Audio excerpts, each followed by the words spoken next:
Hey everybody, what's going on? This is Thomas. Welcome back to the channel and thanks for joining me here again for another video. Today's is going to be a good one. It's not something that I planned on doing. It's not something I had in my original list of topics, but this one's an important one and a very relevant one right now with everything going on with COVID-19 and the virus that's going around. A lot of people are being forced into working from home situations. Maybe many have not had to work from home before, and this is kind of a new world to them. So I'm hoping this video will help with some of that. I'm going to cover 10 tips and strategies that I've kind of learned over my years of working from home. I've worked for about 80% probably of my career working from home, so I feel like I've developed a lot of kind of skills around this and wanted to share them with you here today. So I'm going to cover those 10 right now. So tip number one is to just be visible, and that sounds like a word. What do you mean just be visible? Well, working from home, it's hard to sometimes show people your work and what you're doing, right? When you're in an office setting, you are around everyone. They can come into your office. They can see the things you're working on. You're in meetings. Everyone sees the stuff you're working on. But when you're at home, it's a little different. And especially as a creative, when they don't see you in the office, especially when you're trying to be, in a design time and you're spending a lot of hours just thinking through something, showing that work and showing people that work when you maybe normally wouldn't have could be important. It could be something that you need to kind of change in your style because you just want to be as visible as possible, right? You want people to see the work you're doing. Also, you can use things like Slack or Teams or any of those communication mediums. You can use their little, away or at lunch or on a run type things that you can put statuses on. That's also a way of letting people know that you're on and offline. You want to just avoid being the green bubble person where someone reaches out and then you don't respond and it goes to red. It's hard. It can be tricky to manage the communication things like Teams and Slack because you don't want to miss a message, but yet you need to also be able to separate yourself and get away and get some time for yourself as well for things like lunch and breaks. So just be using those as much as you can to their full potential so that you can communicate to people that you are in or out of office. So number two is to just be working. Seems easy, right? But working from home, it can be tricky for several reasons. One being it can be easy to get distracted. You can have things that pull away your attention, whether it be animals or whether it be kids or whether it be people knocking on the door or whatever it is, Twitter, things on your computer. Those can all pull your attention away. So you need to make sure that when you are on the clock, when you normally would be on the clock at your day job, that you're doing work, that you're staying engaged, and that you're not letting things distract you. And also, please, please, please don't be the person that says they're working from home or is working from home and abuses that privilege.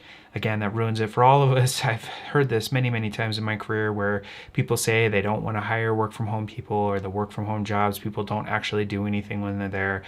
We don't want to build that image. There's plenty of us that work from home quite successfully. Don't take advantage of this situation. You need to be engaged. You need to be giving it your full effort just like you would if you were in the office. Okay, so tip number three is a multi-part tip. I'm going to break this down A, B, and C. Part A is to make sure that you have an ergonomic setup. So a good desk, a good chair, invest in it if you can. If you can't, maybe you're using an ironing board or your kitchen table, whatever, but you need to invest in something that just makes sure that you have a good ergonomic setup and that you're not going to develop issues over the amount of time that you'll be working from home. Things like RSI, things like carpal tunnel, those can all develop if you don't have a good setup. So part B of tip number three is to invest in your audio and video to the best of your ability. Start with audio. You want the best audio possible that you can so people can clearly hear you. You don't have a lot of static or a lot of noise in the background. You don't sound flat or tinny. That just makes you sound unprofessional. So invest in some type of microphone if you can. You don't want to be using your computer's internal microphones. The most important thing, any type of cheap lav mic, call on your phone if you have to, whatever you can just to have the best audio possible. Last part of number three is to invest in the video then. After you've invested in audio, you've got some good audio coming into your setup.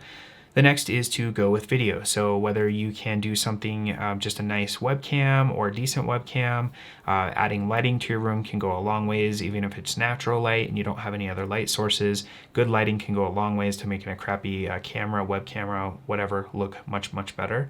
And if you can afford it, maybe invest in a really nice webcam, like a 4K webcam or a DSLR or something like that. That's what I use, but obviously I use that for these videos, so I just leave it up for all of my business calls and as well. Looks very great and cinematic, but don't expect all of you to do that. But the important part is just to invest in your video to the best of your ability to make yourself and present yourself as professional. Tip number 4 is to reduce background noise. And there's kind of two parts to this one as well. Part A being you want to reduce background noise for yourself so you're not getting distracted by things in the background, loud noises, whatever it is. If you have kids playing really loudly in the background, if you have dogs that are barking, if you have animals that are trying to scratch at the door, whatever it is, like reducing any kind of background noise possible, street noise even, putting up something over your windows. It just goes a long ways, especially as creatives, to help you focus on the task at hand. Part B of this is to make sure that you reduce that background noise for everyone else. So you want to make sure that you don't have a dog barking in the background again, or children playing very loudly in the background. If there's anyone that can watch the child for while you're on a call or whatever, it just helps reduce some of that, you getting kind of your attention taken away from the task at hand.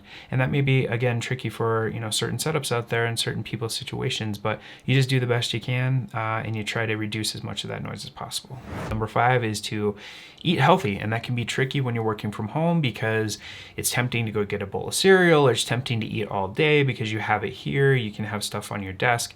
You need to get up, get away from your desk, get away from your setup, and go eat lunch, go eat breakfast, whatever. Try not to eat at your desk, and when you are eating, try to eat healthy foods. If you are going to snack, try to keep healthy snacks around, nuts or whatever, that is not just a big bowl of candy as you're eating when you're working from home. So it helps you, helps your mind, helps your body, helps you be more creative. Eat healthy. All right, number 6 here. This one is, a lot of these are around the video sharing and audio sharing aspect of working from home, because it is something that is probably what most people may not be familiar with when they are just starting a work from home job. It may be something that people struggle with because they have anxiety about talking or being on video. So that's why some of these really are focusing around this aspect specifically. But this one is know how to use your video sharing software. So whatever it is, Slack, Teams, Skype, whatever it is, make sure you know how to screen share, where the button is, make sure you know how to mute and unmute, and make sure that you learn that software and you get familiar with it. It's important when you're working from home to try to make sure that you're not always the person that's, oh, sorry, I was muted. Oh, sorry, I was muted. It's fine once in a while, but you really want to make sure that you're focusing on the software, you're using the software while you're on these calls, and you're trying not to get distracted, because if you are, you can kind of lose place and you can be the person talking without any audio. So you don't want to be that person, right? Make sure you learn your software. Take some time to test it out, call another person, whatever, and get familiar with it.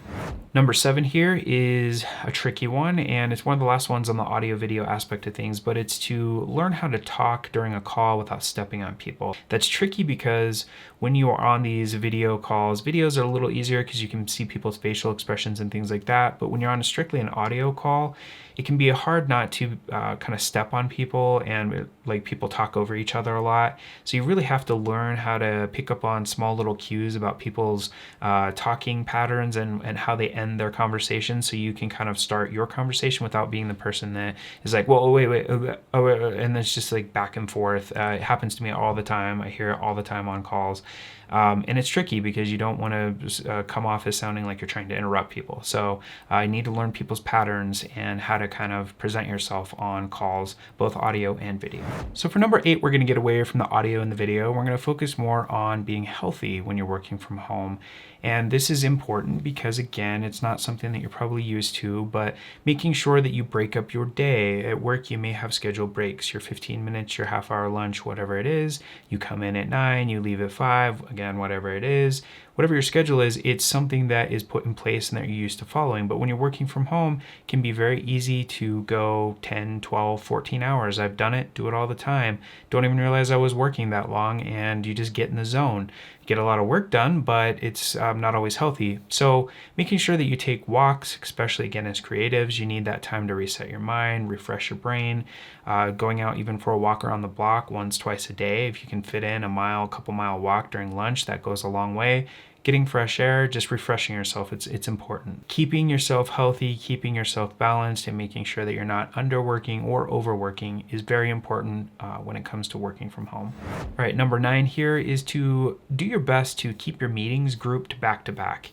And I say that one, this is something I've just recently learned over the last few years, but it's important to try to give yourself time. If you're in a creative career, this is especially true, to make sure that you can kind of get in the flow of work.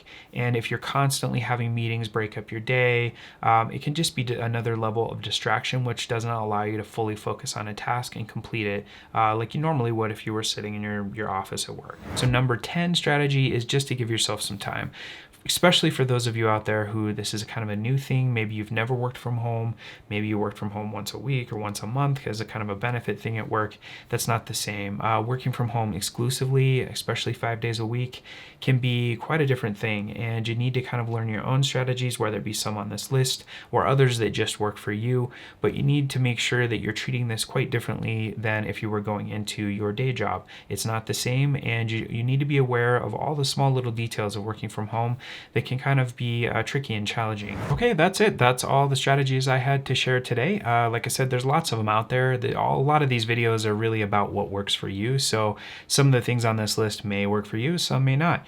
I'd love to hear down in the comments, for those of you who may be watching, things that you may know about working from home, strategies you may know. Again, building things in kind of communities and content around these videos, I think just goes even further to help others that may be trying to learn strategies around this type of thing on their own.